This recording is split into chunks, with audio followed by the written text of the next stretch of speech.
Escudero, soy nacido en la ciudad de San Luis, realicé mi proceso de formación en la ciudad de Córdoba, eh, y bueno, actualmente estoy en la provincia de Cipolletti, Río Negro. Soy cofundador de un espacio de juego y recreación llamado Ludotea, que es para personas dentro del espectro autista y sus familias. También estoy dando un seminario de acompañamiento terapéutico, interdisciplina y trastorno del espectro autista en el Centro de Formación Acompañarte de Córdoba. Y, y bueno, espero que les guste la exposición. ¿Se podrá compartir pantalla?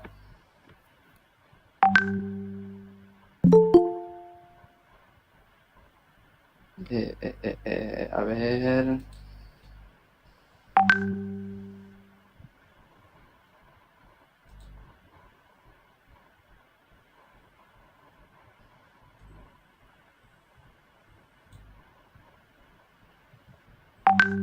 Ustedes están viendo ahí la pantalla, ¿verdad?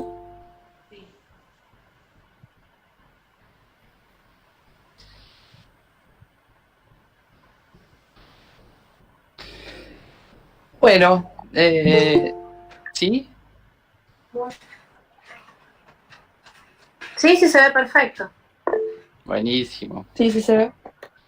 Bueno, un poco la exposición o la experiencia que les vengo a transmitir hoy es un poco la importancia que por ahí tenemos como acompañantes terapéuticos también, el hecho de informar o de poder transmitir tanto la condición o las condiciones de nuestros acompañados, como así también cuál es nuestro rol a la sociedad, ¿no? Que justamente hoy en día está como resurgiendo todo esto y nos estamos dando a conocer y dando voz a los acompañantes terapéuticos también. Entonces, de cierta manera, poder ir interviniendo junto con nuestro acompañado en distintos escenarios sociales, ¿sí? Donde nuestro acompañado va transitando, ¿sí? Un poco más que nada, si pensamos en los escenarios, podrían ser en escenarios ambulatorios, que muchas veces están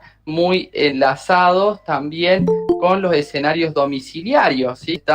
Vamos a hacer acompañamientos en escenarios domiciliarios y que también vamos, por ejemplo, como voy a mencionar en un ratito, yendo a shopping, o yendo a parques, o yendo a plazas, o kioscos, etcétera. ¿Sí?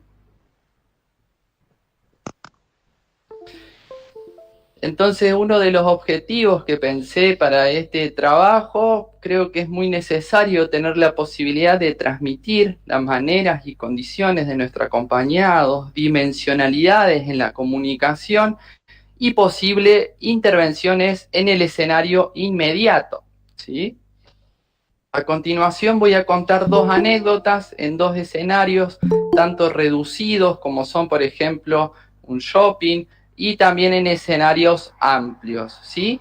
Y algunas barreras que se me fueron presentando en distintos escenarios y ciertas maneras o posibles maneras de surfear estas barreras, ¿sí? Si bien podemos pensar de que por ahí estamos en un proceso de eliminar estas barreras sociales, ¿sí? Pero bueno, pensarlo en un inicio como posibles maneras de ir surfeándolas, ¿sí?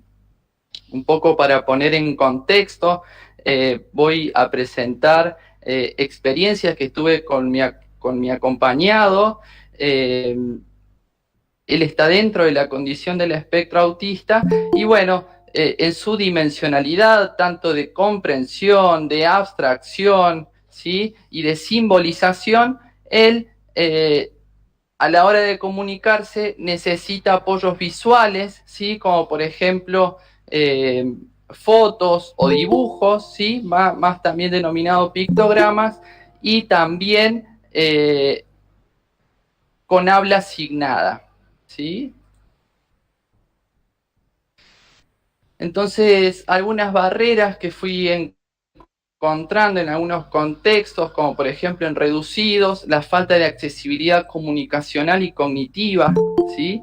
Sobrecarga de estímulos y sobre todo lo que podemos llegar a ver en casi todos los ámbitos, la falta de información y la falta actitudinal también, ¿no? Que creo que ahí es donde vamos a tener que hacer muchísimo hincapié, ¿no? Y en algunos escenarios amplios, ¿sí? Como falta de información, también vamos a ver actitudinal, espacios libres de reglas y de consignas. Y acá planteo algunas posibles maneras de intervenir o justamente de surfear estas distintas barreras, poder brindar ciertas herramientas a los espacios de mi acompañado donde necesite estos apoyos, en este caso específico, ¿sí? Estos sistemas alternativos, aumentativos, y poder encontrar la manera adecuada de transmitir, ¿sí? Por ejemplo, para ir un poquito más, hacer un poquito más hincapié, ¿sí? Igna, bueno, íbamos a distintos shopping para ir cambiando también y flexibilizando cuestiones acerca de contextos, íbamos a distintos shopping, pero siempre teniendo en cuenta su gran interés, que era comer hamburguesas, ¿no? Hamburguesas con papas fritas. Entonces, un poco mi manera de poder intervenir en estos escenarios era con quien estaba atrás de ese vendiendo las hamburguesas, poder presentar distintos sistemas alternativos y aumentativos de la comunicación para que para la persona que está vendiendo esas hamburguesas tenga y puede intervenir y comunicarse directamente con mi acompañado y yo sistemáticamente ir retirándome de la escena, ¿sí? Aclaro algo muy importante, interesante, teniendo en cuenta también su dimensionalidad en la abstracción, comprensión y simbolización, ¿sí? No quiere decir que en todos los casos vamos a usar este sistema alternativo aumentativo específico, ¿sí? Eso va a depender y va a variar siempre de nuestro acompañado, ¿sí? Y en otro caso, por ejemplo, en un escenario amplio como en los parques, ¿sí? Encontrar la manera adecuada, ¿sí? De acuerdo a un tercero, concepciones, para poder transmitir la manera de ser, estar y comprender de nuestro acompañado, ¿sí?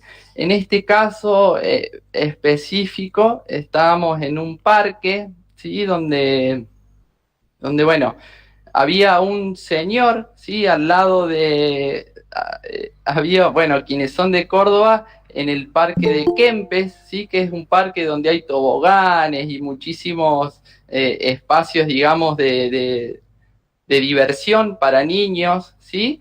Y bueno, y había un señor cebando mates, ¿sí? Y bueno, mi acompañado al bajar de uno de los toboganes se choca con este señor y el señor obviamente al quemarse con el agua nos empezó a insultar en todos los idiomas, tanto a mi acompañado como a mí, como al padre también, obviamente generando también una falta justamente de comprensión y simbolización de mi acompañado, que no podía llegar a comprender estos insultos, ¿sí? Entonces yo lo que traté de hacer es por ahí calmar un poco mi enojo, porque también me estaba insultando a mí, digamos, y poder de cierta manera tratar de comunicarle a este tercero la manera a través de habla asignada de mostrar de que, por ejemplo, Igna vaya más tranquilo, ¿sí? Igna, se acabó, o basta, ¿sí? A través de habla asignada, este tercero pueda llegar a intervenir de manera asertiva y que realmente mi acompañado pueda llegar a comprender, y vuelvo a repetir, la importancia de la dimensionalidad en la abstracción, simbolización y comprensión, ¿sí? Esto es muy importante tener en cuenta, ¿sí? Para no generar tampoco justamente generalizaciones, ¿sí? En esto de bueno, sistemas alternativos aumentativos igual a pictogramas, sino que va a depender de estas tres dimensionalidades para poder adaptar y adecuar una manera de comunicación asertiva y efectiva para nuestro acompañado.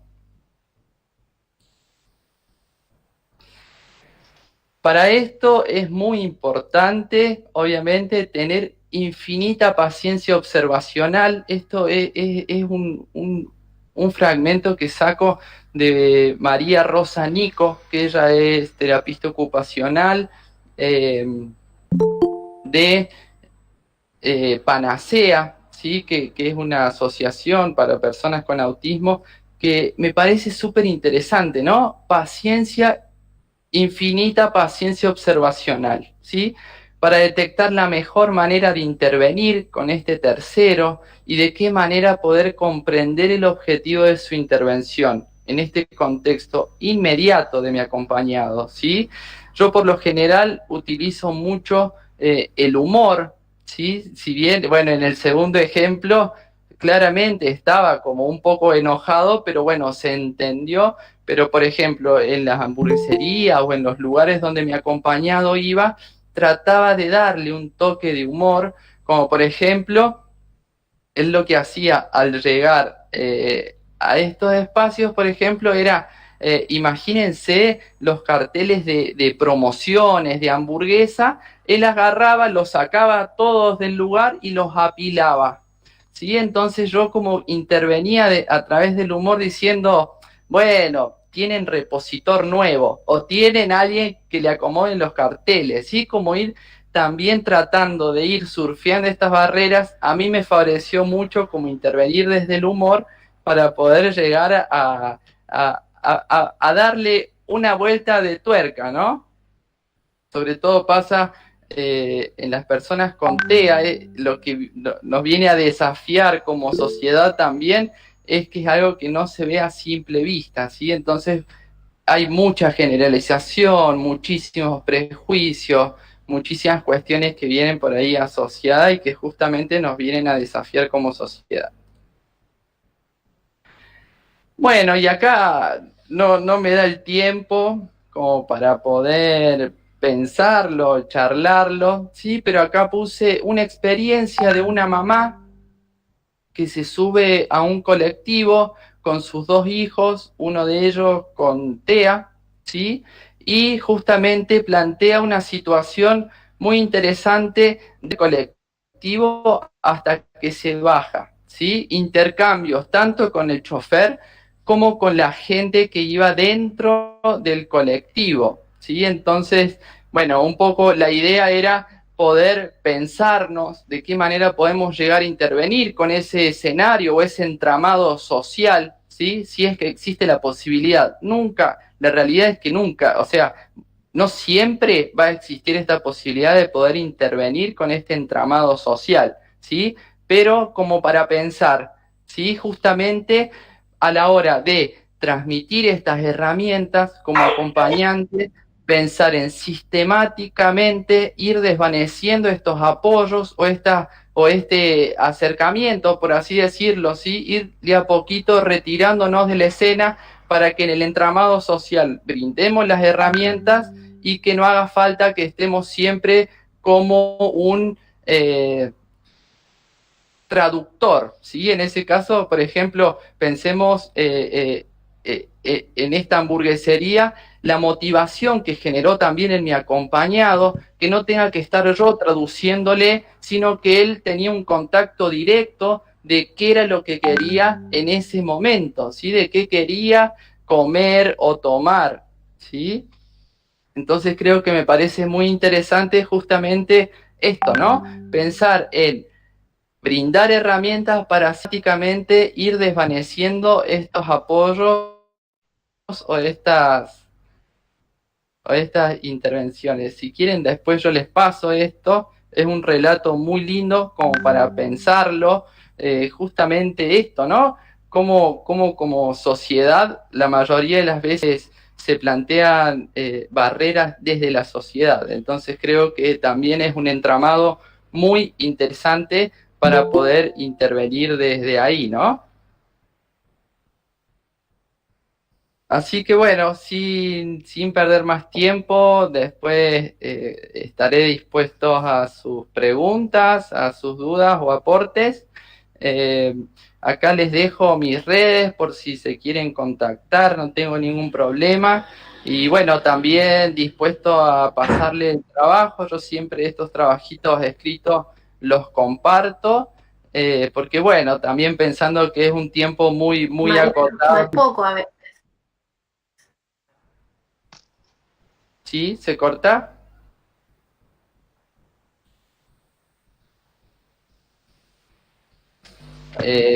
Bueno, ahí quien me quiera contactar, decir algo, lo que sea, seguiremos en contacto y les pasaré el trabajo a quien le interese y compartiremos eh, más tiempo.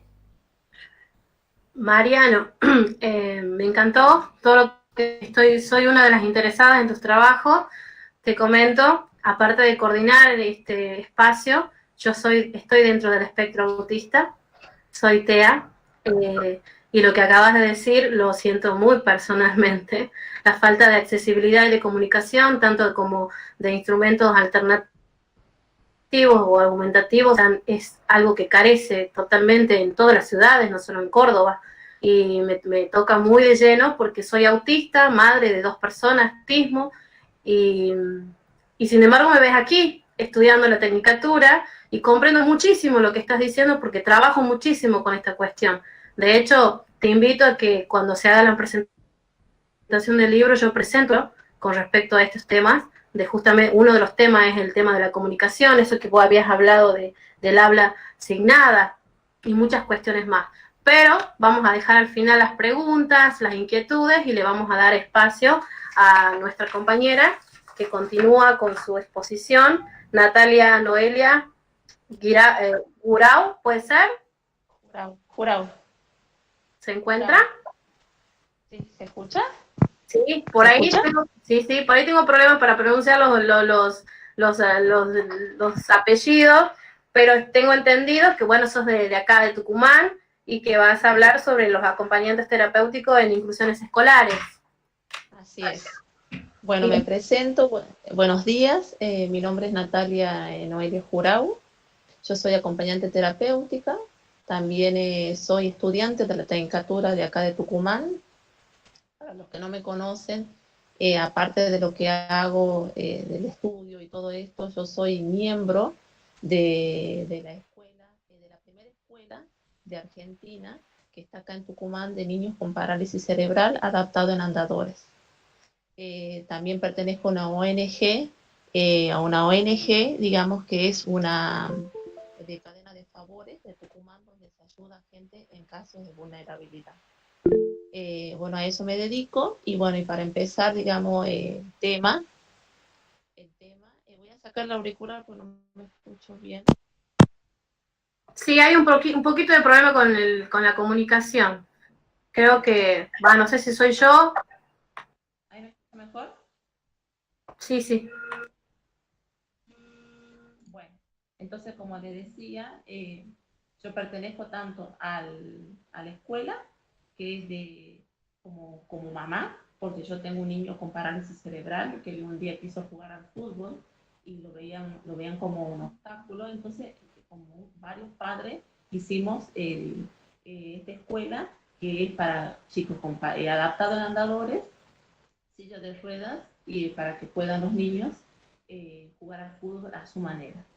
Y también pertenezco a la ONG de Cadena de Favores Tucumán para ayudar a gente en caso de vulnerabilidad. Ahora voy a mi tema, que es el acompañamiento terapéutico en la escolaridad. Bueno, primeramente yo quiero remarcar más que nada en una diferencia de conceptos. Primeramente de integración e inclusión. Por ejemplo, la inclusión, en este caso, es el derecho humano que tiene todo niño, todo ser humano, para ser comprendido en su singularidad. La escuela adapta al alumno. En cambio, la integración es el proceso donde el alumno con discapacidad se adapta a la escuela. Entonces, ahí tenemos que ver esa diferencia porque a veces todo lo toman como que es algo que siempre, digamos, es lo mismo ese concepto. Entonces yo por eso quería aclarar. Después me parece muy importante plantear el concepto de proyecto, del proyecto pedagógico individual, que es lo que se realiza los docentes del nivel, digamos, donde vaya el niño en la institución, y más la maestra de educación especial. Que lo que va a hacer este proyecto es tener en cuenta las necesidades del alumno y busca favorecer también. Entonces, una vez que el niño tenga ese proyecto, PPI sería pedagógico individual, entra el llamado del acompañante terapéutico, que es donde lo va a acompañar en ese proceso de escolarización. Entonces, acá, bueno, entramos ya como a ver qué vamos a hacer con el niño. Entonces, el rol, digamos, que va a plantear el acompañante terapéutico es sostener al niño desde todo, digamos, el proceso de escolarización, de manera emocional, afectivo, conductual, para que también logre vínculos saludables. Y también hay que remarcar algo muy importante para mí, desde este punto de vista, es que el AT trabaja siempre en equipo, nunca solo. Trabaja con el equipo que es la escuela y también la familia, que es muy importante porque es la que nos da siempre eh, ese 50% de lo que se necesita para que el niño pueda avanzar en todo lo que se le propone como objetivos en la institución. Y también algunas veces puede surgir que se trabaje con el equipo si el niño asiste a un centro de estimulación temprana, a un centro que también se trabaja con ese equipo. Entonces, desde ese punto de vista me parecía muy importante remarcar estas dos cosas. Y por ejemplo, daría un ejemplo en el caso de un niño con parálisis cerebral que tenga que usar un nadador y el AT lo debe acompañar en su escolarización. Entonces, ¿cómo haríamos en ese caso? Entonces, por ejemplo, en el caso ese, el niño usa andador, es el caso que tengo una experiencia particular, usa andador y va con su acompañante terapéutico de lunes a viernes a la escuela. Entonces, es importante que ese niño tenga su acompañante. ¿Por qué? Porque es re importante tener al acompañante para que lo pueda sostener, no solamente en lo emocional, no solamente en lo afectivo, sino también en el cuidado de él. O sea, por ejemplo, si el niño usa andador, ayudarlo a sentarlo en la silla, porque si tiene un problema motor va a tener no va a tener bien desarrollado, por ejemplo, su motricidad, y la motricidad fina. Entonces, ayudarlo también, por ejemplo, una vez que se sienta en la silla, estar al lado a poder sostener un cuaderno, abrir la mochila, que son cosas que capaz que para otros o otras personas es fácil, pero para ese niño no. Entonces, desde ese punto también me parece importante remarcar eh, la importancia del acompañante terapéutico en lo escolar. No solamente desde el punto de vista de sostener lo emocional, de sostener en todo lo que sea vincular y socialización, sino también en el aula. Si no está el AT, quizá el niño cuando la maestra dicte la clase, por ejemplo, hoy tenemos que copiar, hoy tenemos que recortar figura y pegar. Entonces la tele lo va a ayudar y decirle, a ver, te ayudo con la plasticola, te ayudo, acá tenés que pegar, y lo va orientando.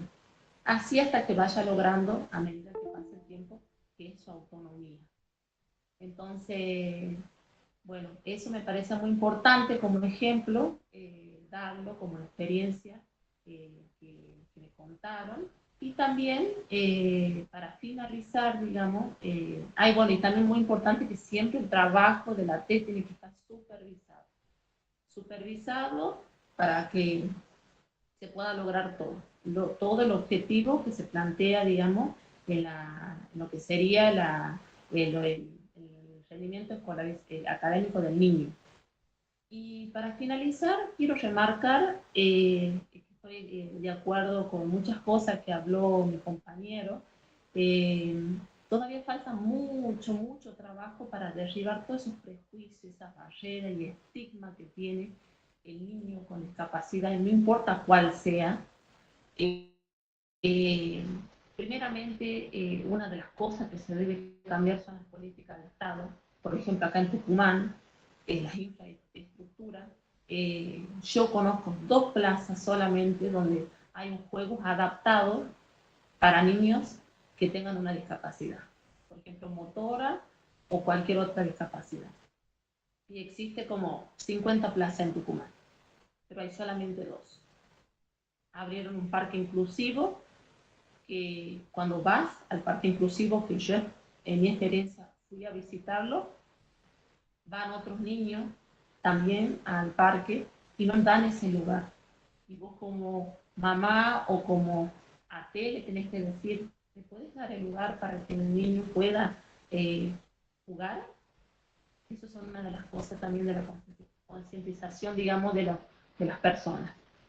Y para no hacer más largo esto, también hacer hincapié, digamos, es que tenemos un largo camino para recorrer todos juntos, tanto esta experiencia que tenemos, que creo que es un gran camino que nos abre este encuentro de acompañantes terapéuticos de todo el país, porque todos luchamos por lo mismo, por ese mismo sueño de ser reconocidos en nuestra profesión, porque hacemos mucho, y eso es así, mucho, mucho por ese niño, y a veces no es reconocido.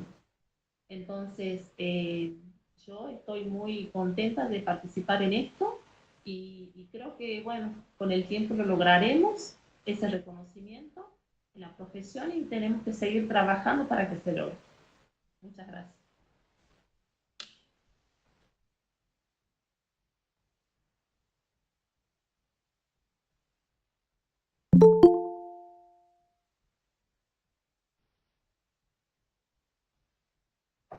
Natalia, creo que al último se te cortó lo que dijiste cuando cerraste. No, se habrá cortado.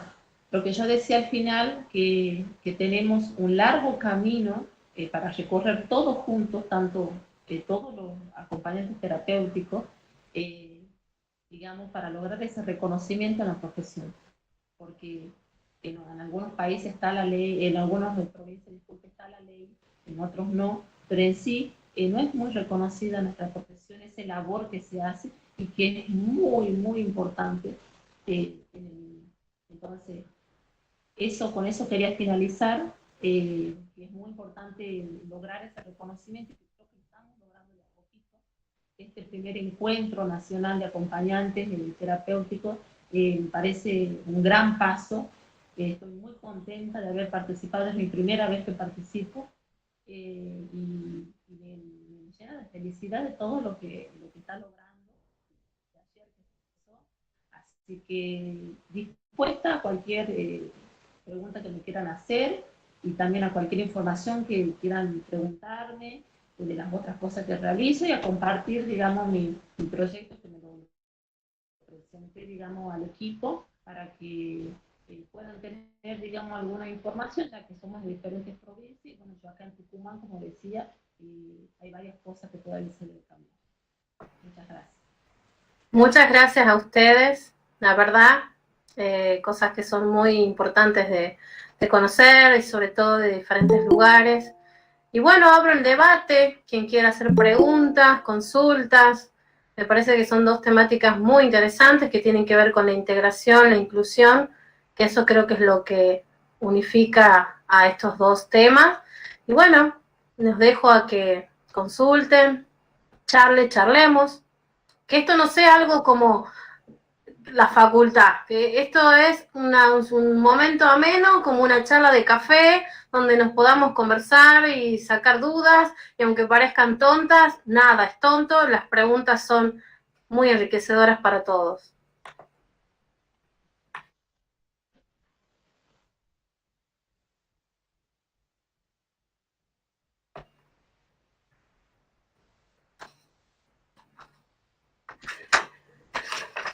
Bueno, pregunto yo, me presento, soy Soledad de la ciudad de Córdoba, acompañante terapéutico, Y me gustaría preguntarle a la colega que ella en el principio que hizo esa diferenciación entre integración e inclusión dentro del ámbito educativo, escuché que dijo que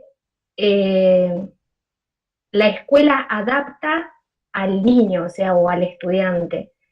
Y me quedé con esa frase porque creo que en realidad la escuela no es que adapta al niño en ese proceso de inclusión, sino que la escuela, basándonos en los marcos legales, crea las configuraciones de apoyo que necesita ese niño o ese estudiante para el proceso de inclusión. Y por ahí poder pensar un poco que si tenemos un acompañante terapéutico escolar acompañando esa trayectoria del estudiante, digamos, colaborando con todo lo que ese estudiante necesita, también se lo puede pensar a la T, por un lado, como parte de esas configuraciones de apoyo, ¿no? Me gustó por ahí la diferenciación que hizo, pero me quedó resonando esto, de que la escuela adapta, y en realidad, o sea, yo considero que no es así, sino que crea esas configuraciones, o sea, debe crear la escuela esas configuraciones de apoyo para garantizar la trayectoria del estudiante. Voy a sumarme a Soledad. Yo también tengo el caso de que tengo una hija con hemiparesia derecha, que es una parálisis cerebral del hemicuerpo. También he pasado por la cuestión de la integración y también les quería comentar que capaz que no muchos lo conocen. Algo necesario y obligatorio que un niño con alguna discapacidad tenga que estar con una maestra de apoyo dentro del establecimiento. Les comento que nosotros tenemos el derecho, como sujetos de derecho que somos, de tener el acceso a la currícula del colegio sin la necesidad de invadir su espacio de autonomía. ¿Por qué? En el caso de mi hija, al tener una hemiparesia derecha, por supuesto, cuando yo lo presenté en el colegio era como, wow, es una chiquita rara. Pero dentro del marco legal, yo he conseguido que ella tenga todos los apoyos por fuera del colegio para aumentar su autonomía. Mi hija también tiene TEA, y a veces el acompañamiento terapéutico, y lo digo desde el consejo, no siempre para un autista es lo mejor, porque nosotros tenemos una mente muy rígida, tenemos comportamientos esta imprevisibilidad y este apego a lo cotidiano a veces puede ser contraproducente. Entonces yo les cuento que en realidad no todo niño con discapacidad tiene que estar dentro del establecimiento con acompañantes terapéuticos o maestra de apoyo, porque todo eso es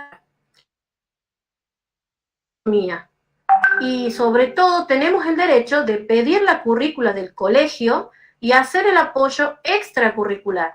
No sé si les parece o lo que estoy diciendo lo he pasado, por eso lo comento, si no, no lo diría, y es un derecho que lo tenemos todas las personas, porque no necesariamente por poseer una discapacidad tenemos que estar integrados con otra persona que nos esté apoyando, porque si no también le quitamos autonomía y le quitamos autoestima.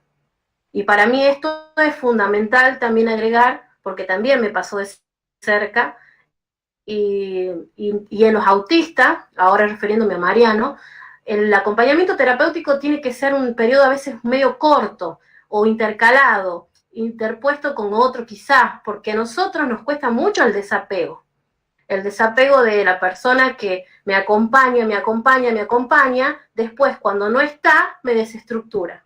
Lo digo como consejo porque estoy dentro del espectro y por ahí hay cosas que no se toman en cuenta, y como nosotros somos un andamiaje para el paso a veces hay que tener en cuenta los periodos.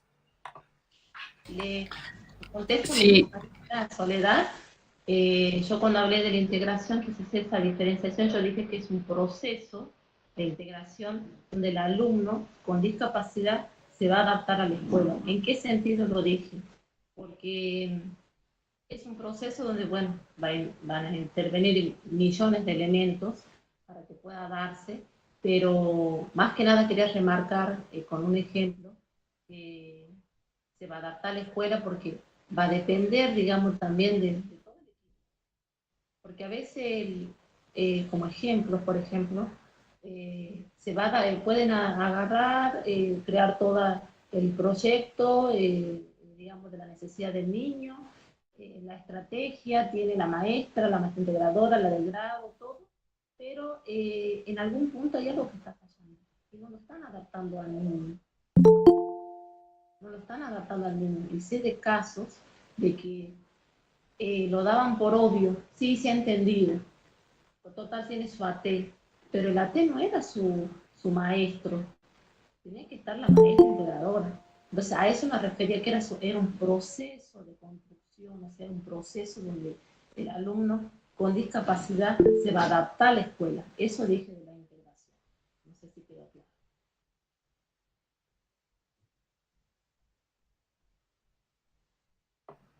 Mariano, ¿querías hablar?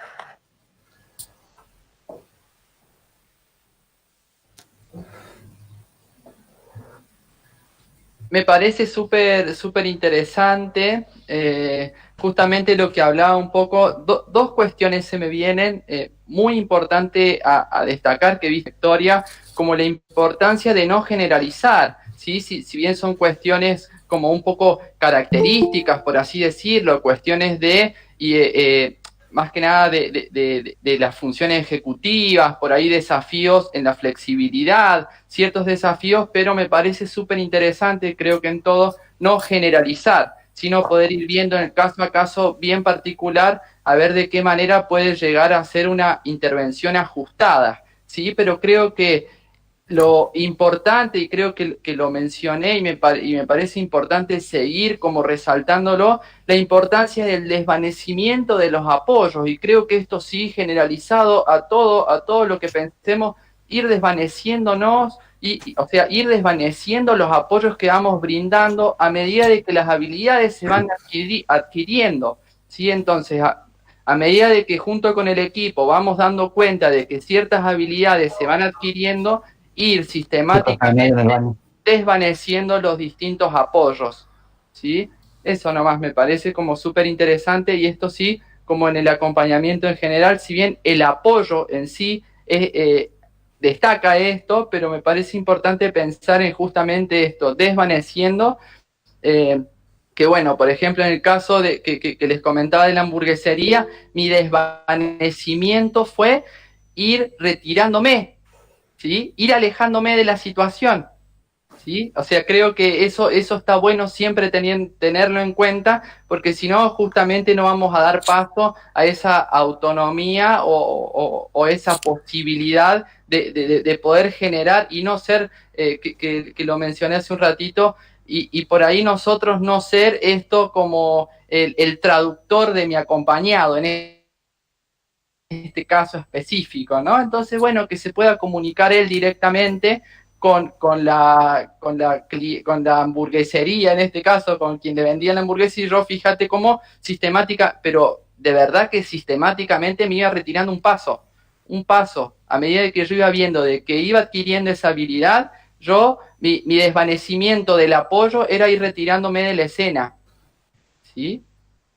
Eso nomás me parece, para hacer un resumen, me parece muy importante no generalizar en cuanto a cierta discapacidad o condición, y pensar siempre en desvanecimiento de los apoyos.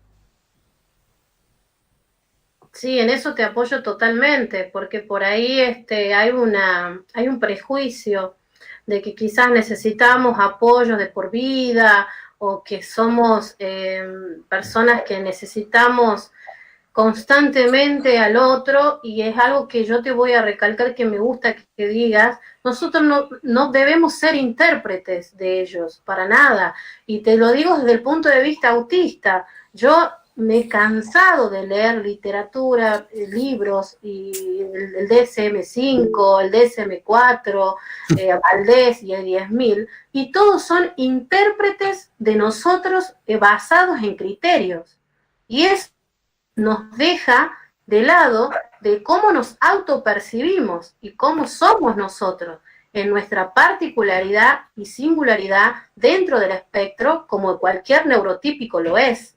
Es muy importante lo que decís, porque nosotros no necesitamos intérpretes.